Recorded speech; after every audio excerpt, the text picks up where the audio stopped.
are back with another episode of Coordinated Chaos. We are heading into week 8 of the NFL season. In this episode, I'm going to be doing a few different segments here. The first one I'm going to get to is some narratives that I want to bust right now. Some things have been weighing on me. I just want to get my opinions out there. It's just 3 quick things for that. Then I'm going to get into the Thursday Night Football preview. I'm going to do a prediction there. I'll talk about gambling a little bit in that. And then for the last segment, I'm going to do an NFL trade deadline type of segment where I just talk about some names, specifically the biggest name that dropped today that has been traded, and then as well as a lot of the offensive players that may get traded in this upcoming deadline, which is going to be this upcoming Tuesday. So let's get right into this. I'm going to start off by doing some narrative busters here. I'm getting tired of hearing all the chatter around the NFL media and whatnot about these things, and I think I just need to clarify where I stand on some of this stuff. So the first thing we're going to clarify for me, you can call me biased, I don't care. I'm a known Aaron Rodgers liker, lover, whatever you want to call it at this point. But Aaron Rodgers is not cooked. That is a narrative right now that I want to clear up.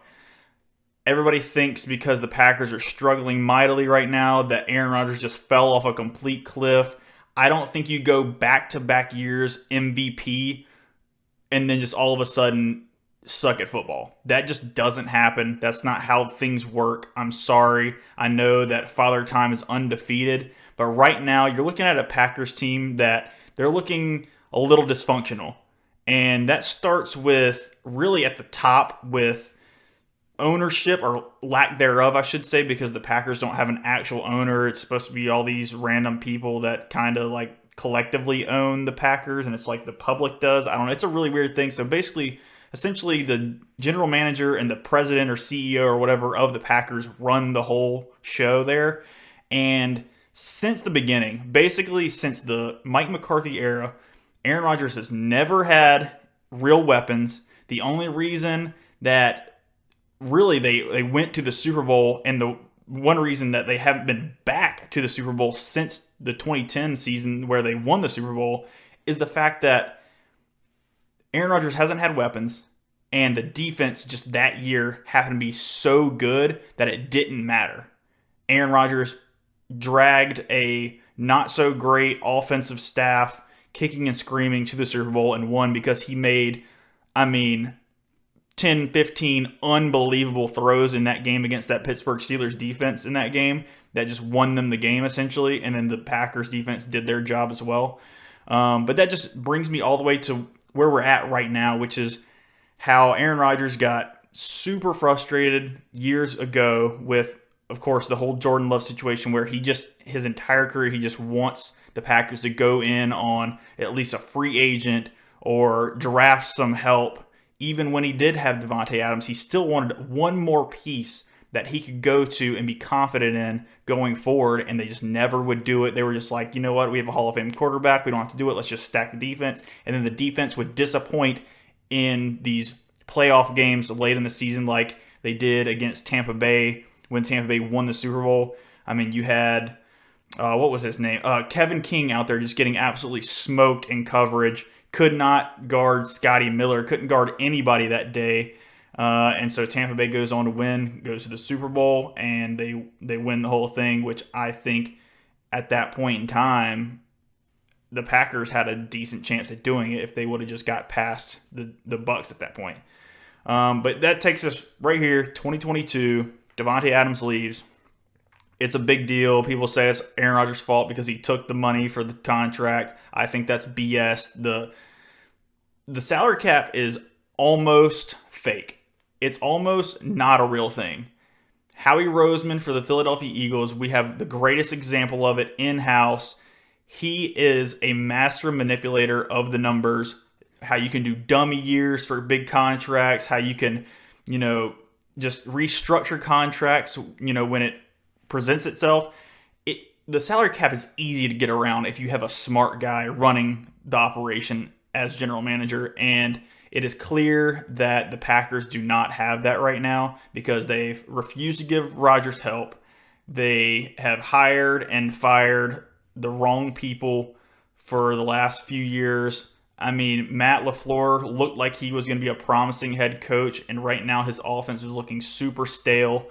There's no creativity with it. Aaron Rodgers is telling Matt LaFleur that things need to be simplified because the receivers are running the wrong routes. They're not running any of the plays to perfection, and so he wants them to simplify the whole thing down so they can at least just get some yardage, get some, just get into the opponent's territory at this point in time, just so they'll have a chance, like a puncher's chance at winning some of these games.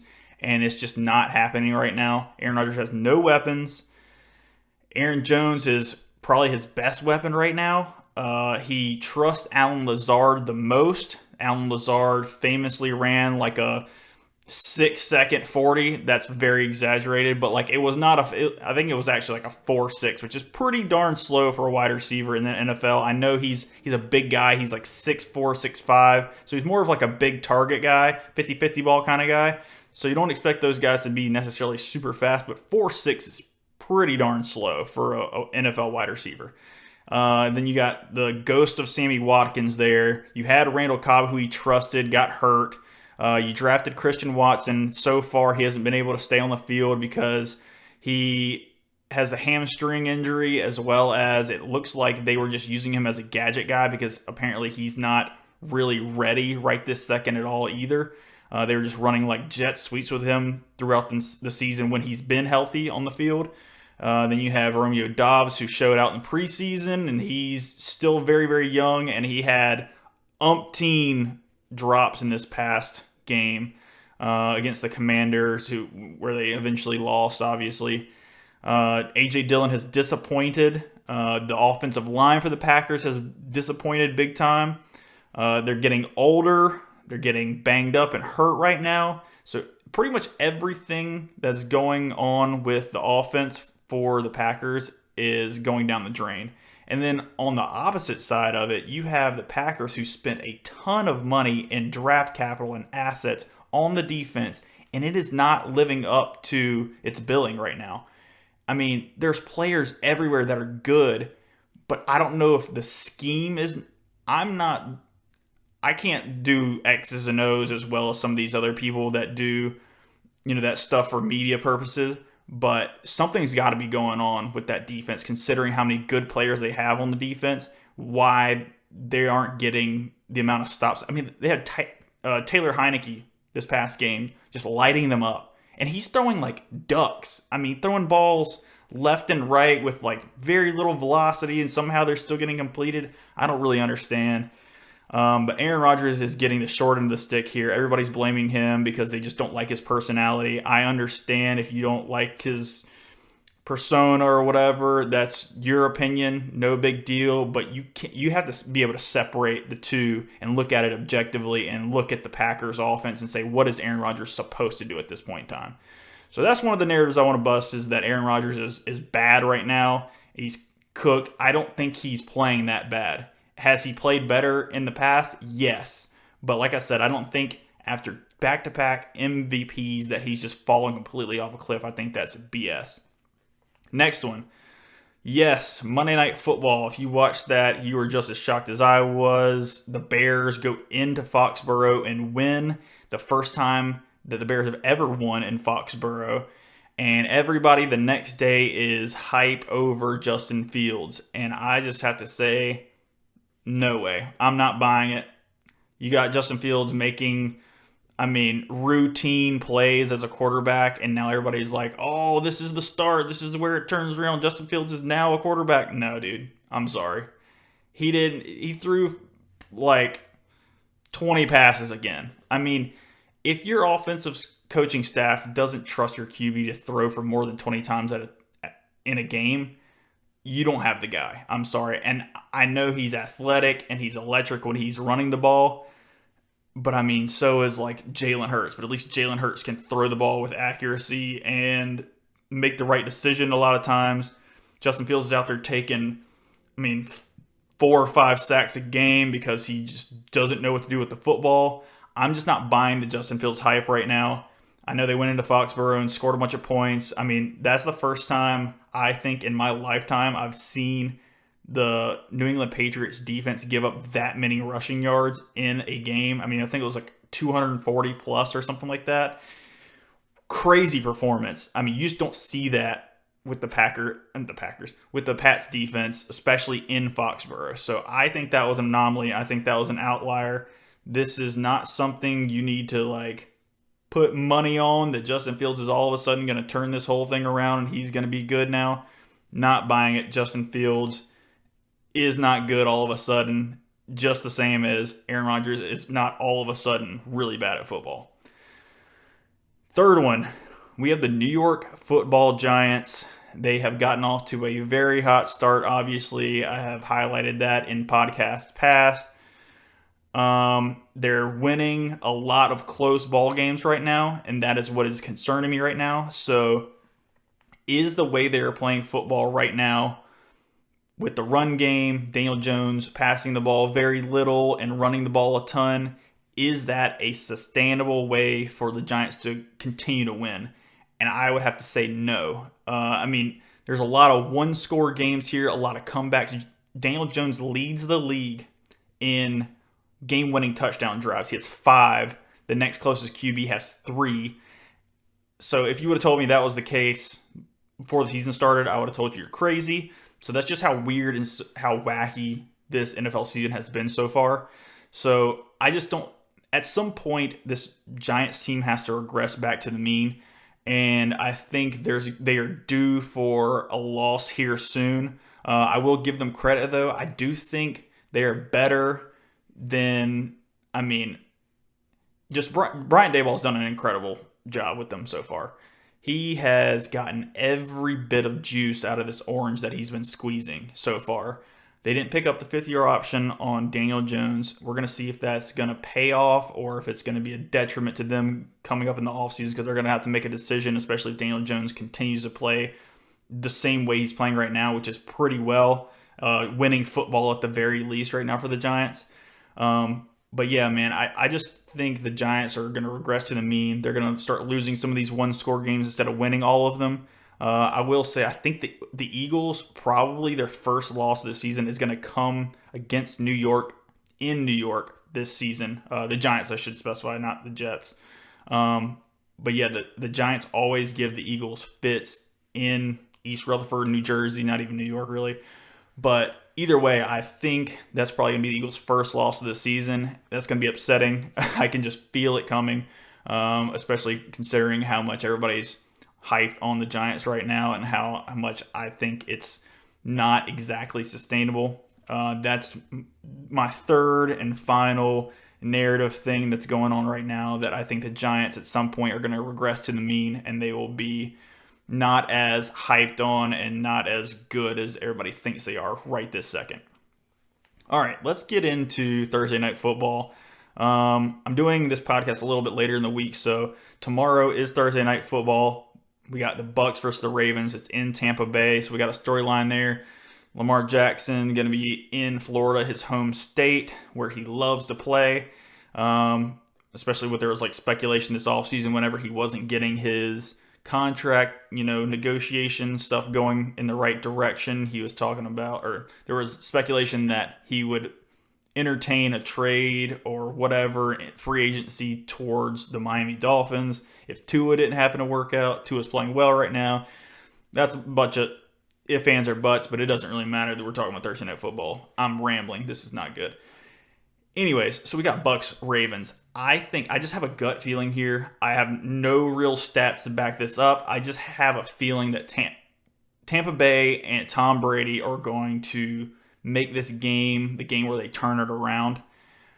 There's not, like I said, a real reason why they should at this point. The interior O-line of that Tampa Bay Buccaneers offensive line has been very rough. They've been letting pressure directly up the middle, which is like Tom Brady's worst nightmare because he can't really escape the pocket very well. His best thing is if there's edge rushers that are good, he can step up into the pocket. But when you're pushing the pocket on Tom Brady, that means he has to scramble outside of the pocket, and he's not fast enough or athletic enough to really make a lot of things happen out there. He's much better if he's able to manipulate inside of the pocket, slide one direction or another and reset his feet and throw a dart because he still has the arm. It is undeniable. He still can sling the football.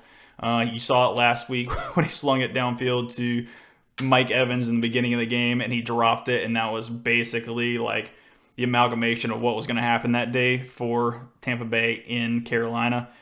I mean, Carolina just whooped Tampa Bay. I mean, literally, I would have bet the mortgage that wasn't going to happen. So I'm glad I didn't, because I knew it was just too good to be true, that line and everything. But either way, that's a crazy just win for Carolina. You trade away your best player in Christian McCaffrey, and all of a sudden you play much better. It's such a wild thing that like the team rallies around, like being down on their luck. I don't know. The NFL's wild. Like I've said in the past, any given Sunday, anybody can win. It doesn't matter.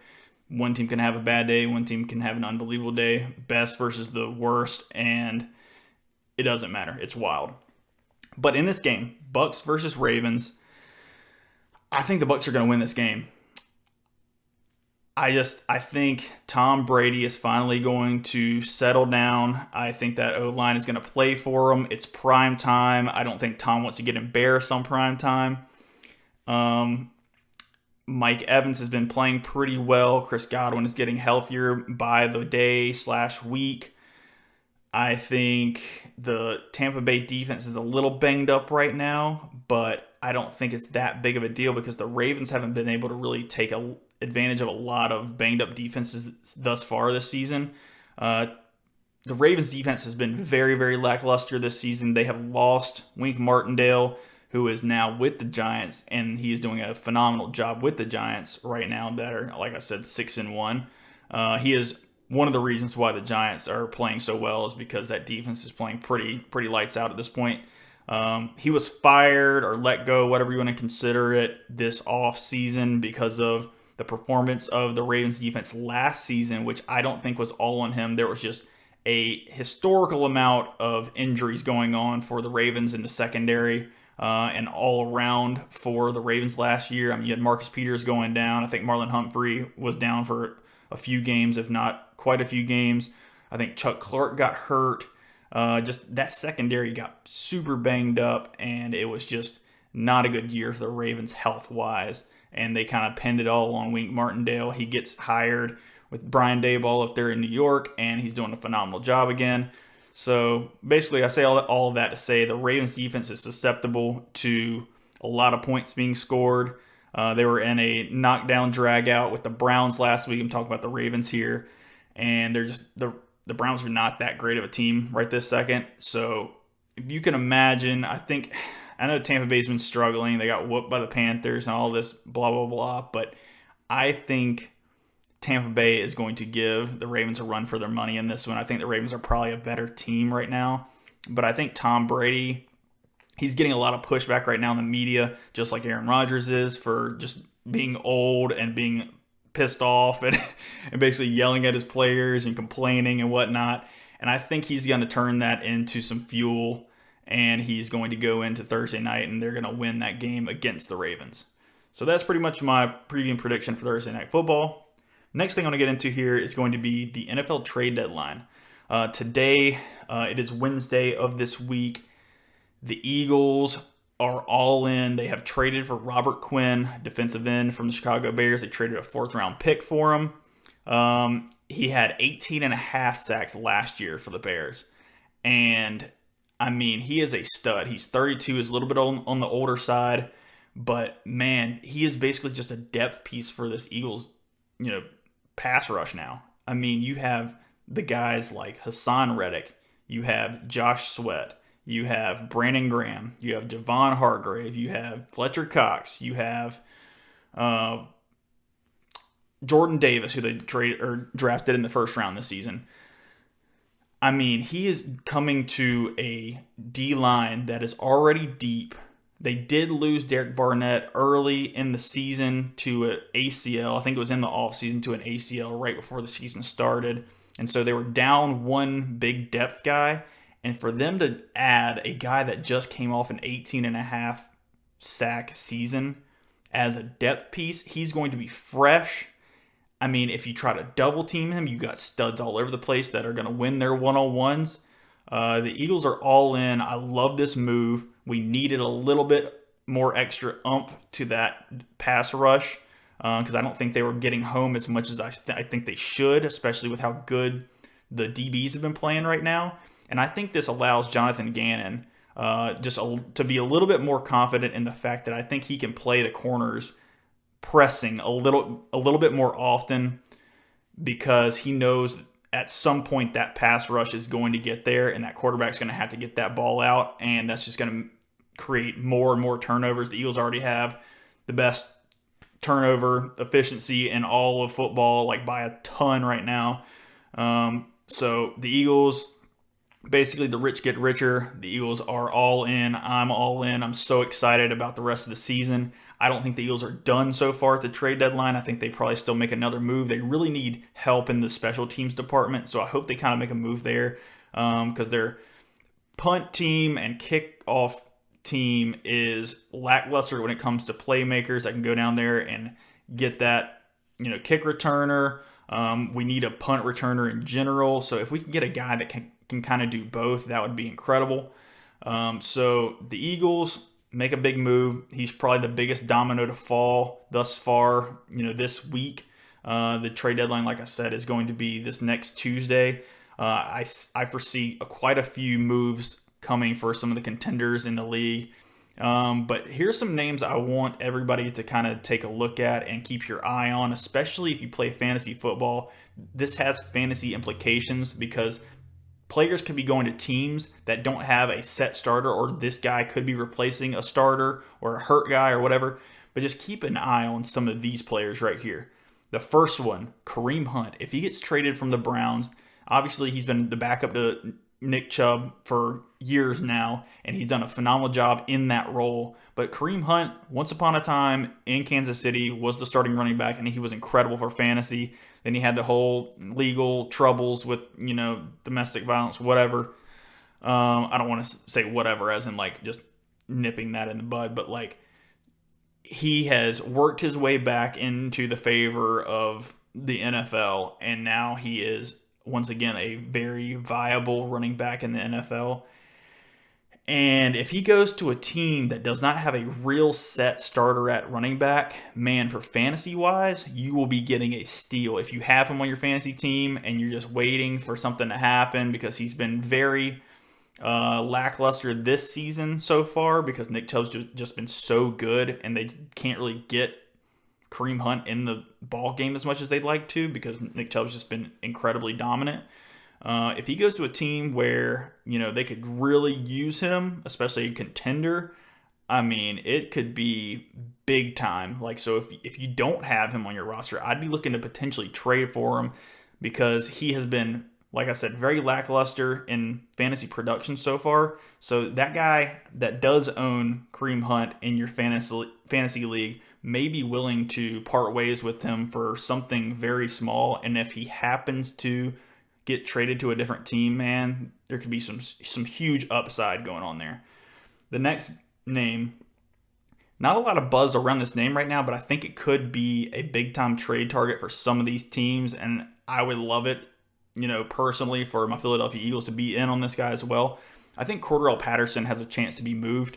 Arthur Smith for the Falcons loves to run the ball. He has the two guys right now that are replacing Cordarrelle Patterson right now, which is going to be Tyler Algier and Caleb Huntley. They're doing a pretty fine job in replacement of him. They're obviously, neither one of them are as good as Cordarrelle Patterson at this point in time, but I will say that he is kind of expendable at this point in time. He is on the IR.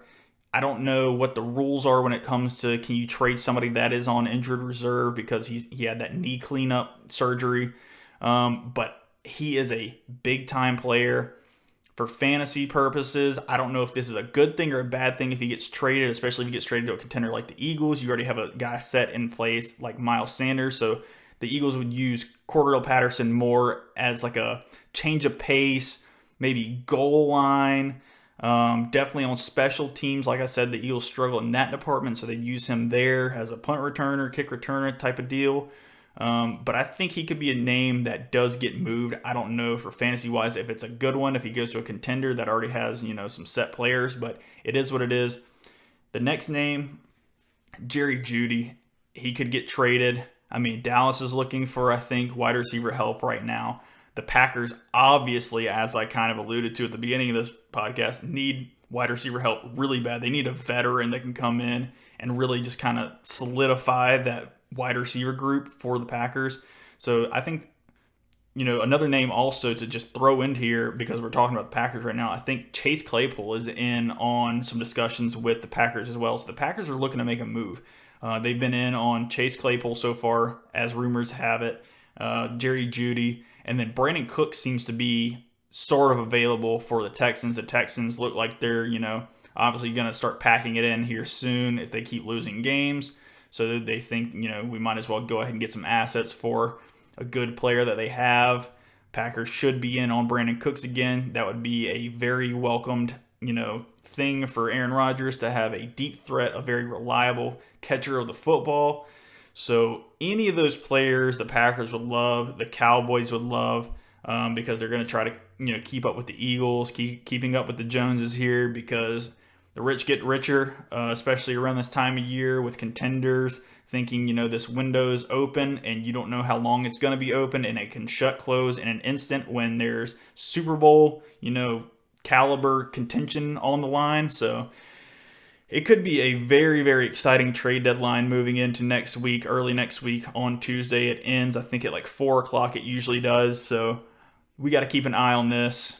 I'm probably going to do some updates if any other big, action happens with the trade deadline, if anything crazy happens. I mean, you already had last week Christian McCaffrey going to the 49ers. That was incredible. I think that puts them right there in the NFC as probably the number 2 seed, scaring the Eagles as the 1 seed.